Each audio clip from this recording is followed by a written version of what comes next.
Hello and welcome again to another exciting episode of the Frooty and 7 Developer Diary. I believe this is number 4. So I've done a little more work on this game and I wanted to show off some of the interesting things I've got going on. The last video I did went through the first 3 stages, and those are mostly the same. There have been a few changes to those along the way. But I wanted to take a look at stages 4 and 5 here, particularly stage 5, because stage 5 is doing some very interesting things. And there's a lot of fun things happening there. But again, everything in this game is still a placeholder. No final media to speak of. Now I have some debug command line flags allow me to jump straight to specific stages. Not just specific stages, but specific points within specific stages, which has been extremely valuable in creating these levels. So I've got it set right now to go straight to stage 4. And I want to talk about stage 4, because there's some really cool things happening here. One of which was something I really wanted to do from the very beginning. And that are these walls. So these are based on the kind of stuff you would see in Outrun and Afterburner, where you had these, these walls that would just be sequences of objects placed close together like that. Thunderblade in the arcade used a similar effect.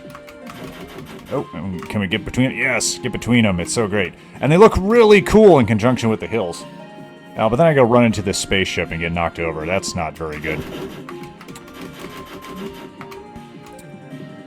Now, there is some problems with the distance and the gaps between the objects, which I can resolve later. That's not a big deal. I'll figure out a workaround for that at some point. Robots! Am I coming up on the boss now? I don't remember. I don't think so. Been a while since I played the stage. I've forgotten parts of it. Oh, there's the 3 walls, yeah, so get to split these here. And try not to run into them. I love these walls. I think they're so cool. Alright, here comes... Oh, almost the boss. Okay, here comes the boss. I love this guy. So I took the head from the second stage of the Master System version of Space Harrier. I've always found these heads to be very creepy. Especially in the Master System version. Like, this is... The arcade heads don't look as creepy, I don't think. Oh, it punched me in the face. These little fists are surprisingly difficult to dodge, which is a good thing. See, one of the problems with Space Harrier bosses is that generally they're actually not that hard to beat. Like, once you figure out the pattern, they're just not hard to kill. These bosses so far have been quite a bit more difficult. I mean, it's killing me several times, and I've programmed this stupid thing. And I got punching. I should know better than to do that. I should know better. Alright, we took it down. Alright, so here we go. Now, this is the stage I was especially interested in. And I wanted to do a covered stage, like Space Harrier has. And the effect needs some work. Definitely needs some work. But I wanted to do this interior stage. And it actually came out okay from a technical perspective. I mean, obviously, everything is still, again, placeholdery, and there's a lot of work to be done. But I really like how this turned out. Now, interestingly enough, and I'm going to pause right here because I want to talk about this.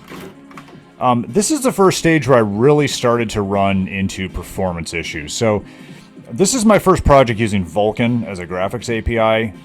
And this was a stage that exposed the way I was doing Vulkan, because the way I was doing it was not good.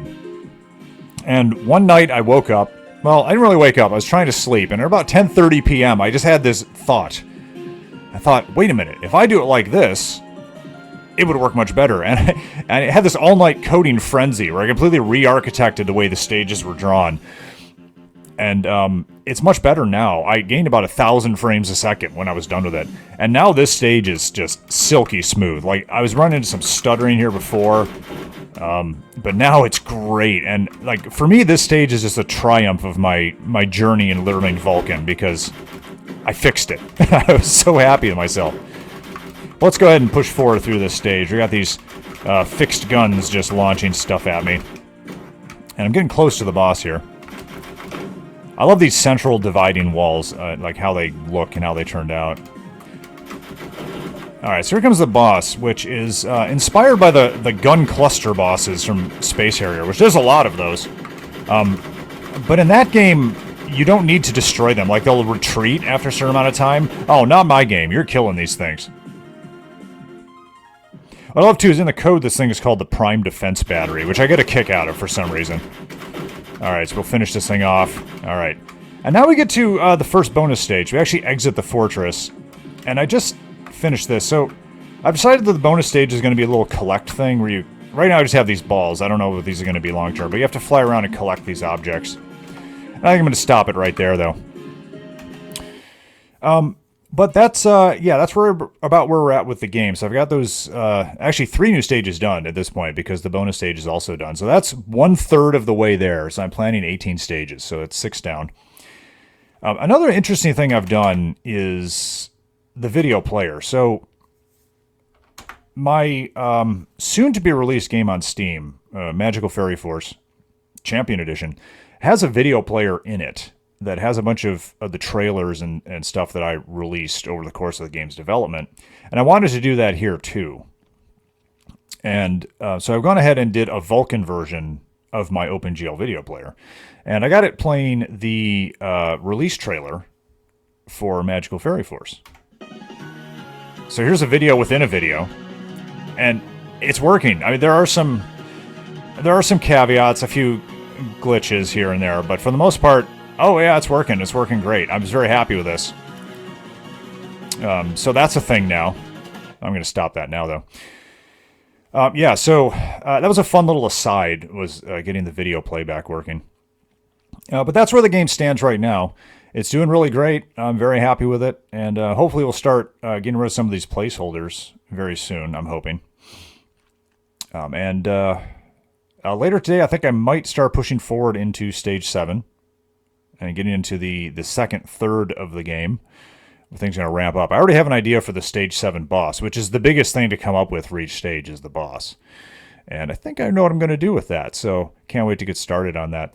So, yeah, if you're a Space Harrier fan, definitely stay tuned to this channel for further updates, and we will see you later.